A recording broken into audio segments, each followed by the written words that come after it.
Halo Bapak Ibu Saudara, renungan hari ini berjudul Salat 7 Waktu. Beberapa hari ini ramai di media sosial dari saudara-saudara kita yang beragama Muslim tentang salat 5 waktu yang tidak ada di dalam Al-Quran. Bagaimana doa atau salat menurut Alkitab? Kata Arab salat berasal dari bahasa Aram, yaitu selota, dan dalam bahasa Inggris artinya the prayers. Kata salat tidak digunakan oleh orang Kristen di Indonesia karena identik dengan sembahyangnya umat Muslim. Tetapi sebenarnya kata sholat ini adalah kata serapan dari bahasa Arab, dan bahasa Arab menyerapnya dari bahasa Aramaik. Karena itu, gereja Kristen Ortodoks Syria masih menggunakan kata sholat atau selota. Misalnya dalam doa Bapa Kami disebut sholatul rabbaniyah. Orang-orang Kristen di Arab melakukan sholat sebanyak 7 kali dalam satu hari, meneladani Daud seperti yang tertulis pada Mazmur 119 ayat 164. Demikian bunyinya, 7 kali dalam sehari aku memuji-muji engkau karena hukum-hukummu yang adil. Hal ini dicatat oleh seorang bernama Mar Gregorius Yuhanna Ibnu Al-Ibri dalam bukunya Al-Itsikun. 7 waktu tersebut adalah, yang pertama, salat al-masa atau salat maghrib, kira-kira pukul 18.00. Salat ini untuk bersyukur kepada Allah karena memberikan waktu malam untuk istirahat setelah bekerja. Yang kedua, salat al-naum atau salat malam, kira-kira pukul 18.45. Salat ini memohon perlindungan kepada Tuhan dari kejahatan dan kegelapan agar ketika tidur kita dipelihara oleh Tuhan. Gereja Mula-Mula dan Gereja Ortodoks Syria mengubah makna doa ini untuk mengingat berbaringnya tubuh Kristus di dalam kubur, karena tidur mengingatkan kepada kematian. Dalam budaya Jawa dikenal dengan tirakatan. Yang ketiga, salat nifsu al-lain atau salat tengah malam, kira-kira sekitar pukul 00.00. Salat ini mengajarkan kepada kita agar selalu berjaga-jaga dan berdoa untuk dilepaskan dari kejahatan iblis.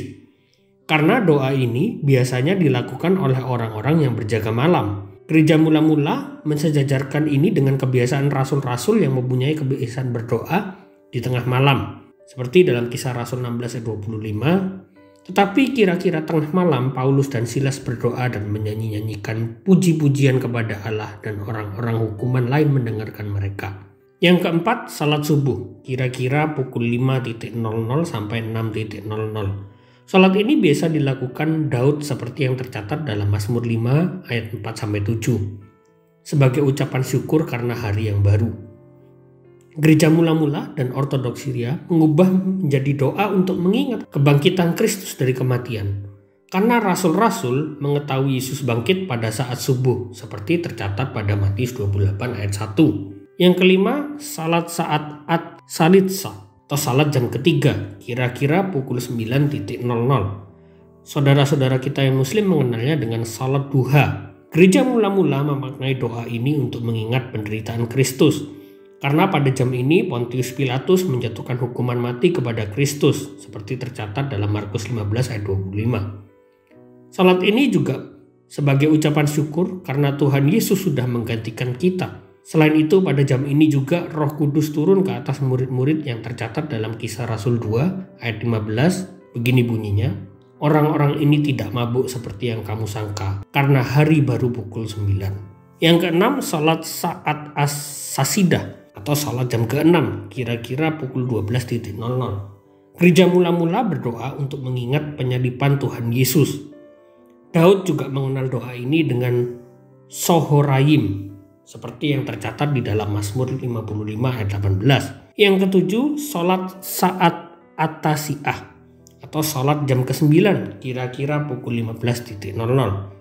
Gereja Mula-Mula dan Ortodoks Syria salat untuk mengingat ketika Yesus menyerahkan nyawanya sebagai tebusan bagi setiap orang yang beriman. Dari ketujuh waktu salat yang dilakukan oleh Daud, orang Yahudi, Gereja Mula-Mula, dan Gereja Ortodoks Syria, semuanya adalah tentang ucapan syukur. Dalam surat Ibrani, penulis surat Ibrani yang diyakini adalah Paulus, mengajarkan kepada orang percaya untuk mempersembahkan korban syukur senantiasa.